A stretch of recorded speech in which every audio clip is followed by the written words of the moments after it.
अस्सलामुअलैकुम स्टूडेंट्स, कैसे हैं आप? उम्मीद है आप खैरियत से होंगे। आज हमारा मोस्ट इम्पॉर्टेंट टॉपिक है इन्फेंट फीडिंग। ये बुक में ये टॉपिक बहुत अच्छा लिखा हुआ था, इसलिए मैंने उसके कोई नोट्स नहीं बनाए। मैंने कहा आपको एक दफ़ा पढ़ा दूं। इन्फेंट फीडिंग क्या है? बच्चे को पैदाइश के फ़ौरन बाद माँ फीड करवाती है, वो इन्फेंट फीडिंग कहलाती है। इन्फेंट फीडिंग कुछ माएँ जो हैं वो बच्चे को फीड नहीं करवाती, ठीक है, और ये उनकी भूल होती है। जो हमारे 3 दिन पहले हमारी बेबी के जो डिलीवर होने के बाद कुछ माएँ समझती हैं कि 3 दिन बाद तक जो उनका फीड है, जो मिल्क सिक्रीट हो रहा है, वो उनके बच्चे के लिए हार्मफुल होगा। कुछ लोग कहते हैं कड़वा होता है, कुछ लोग कहते हैं ठीक नहीं है, मिल्की नहीं है, वाटरी है, तो हम फीड नहीं करवाएंगे। गलत कहते हैं।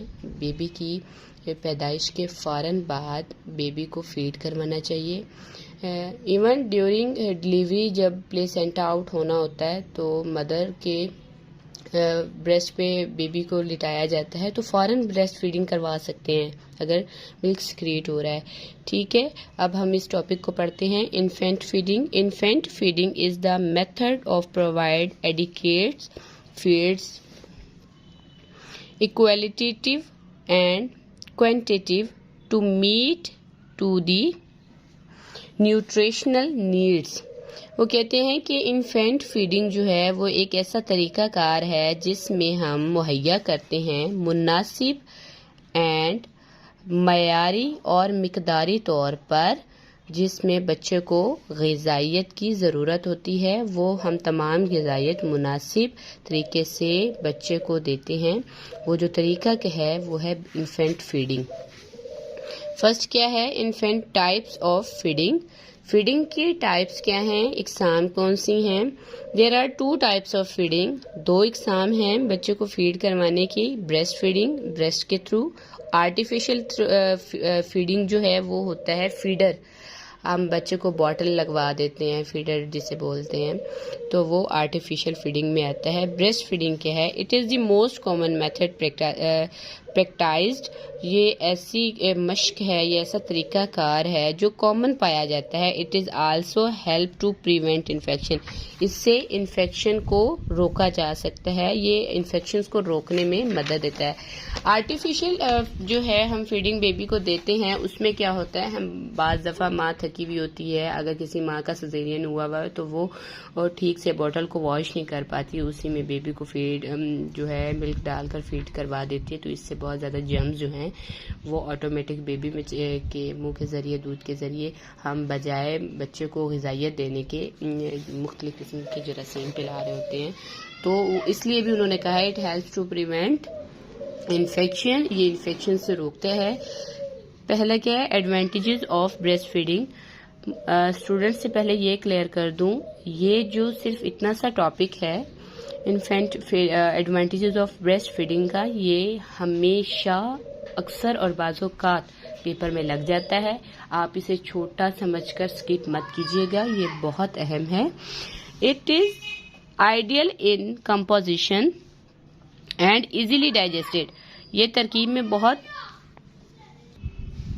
ये साख्त और तरकीब में बहुत आइडियल मिसाली है और इजीली डाइजेस्ट हो जाता है। It contain all the essential nutrition. इसमें ग़िज़ाइयत की पूरी मिकदार मौजूद होती है जो हमारे बेबी को चाहिए होती है। For the baby needs, for the baby जो हमारे बच्चे की ज़रूरत होती है। Breast milk protect the infant against infection and deficiency state. वो कहते हैं कि जो ब्रेस्ट मिल्क है वो बचाता है बच्चे को इन्फेक्शंस और ग़िज़ाइयत की कमी से।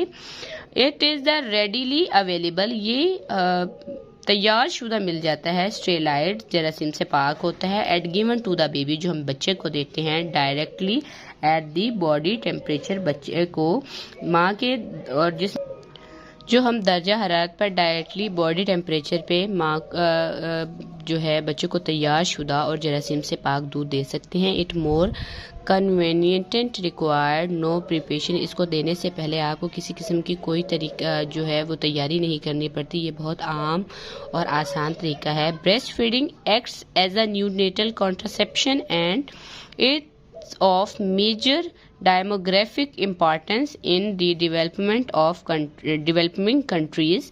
वो कह रहे हैं कि ये एक ऐसा तरीकाकार है जिसमें आप नेचुरल कंसेप्शन से रोक सकते हैं। कंसेप्शन होती है, आबादियात जो है हमारे डेमोग्राफिक इम्पोर्टेंस होती है, आबादियात के लिहाज से अहमियत रखता है इन डेवलप्ड कंट्रीज़, अब जितनी भी तरक्की याफ्ता ममालिक हैं। It has a legislative action, ये जो है इसमें फ़ौरन तौर पर डाइजेस्ट करने का, जज़ब करने का जो एक्शन है, तरीक़ाकार है, वो बहुत तेज़ होता है।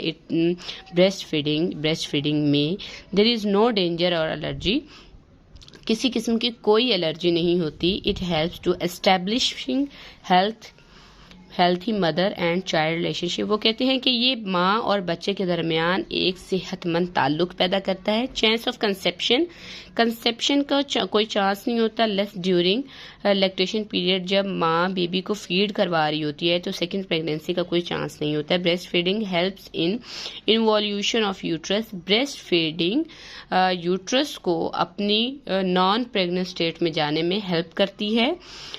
It lessons the incidence of store buttocks, gestational infections and ectopic enzymes. The incidence of scurvy and rickets is also reduced।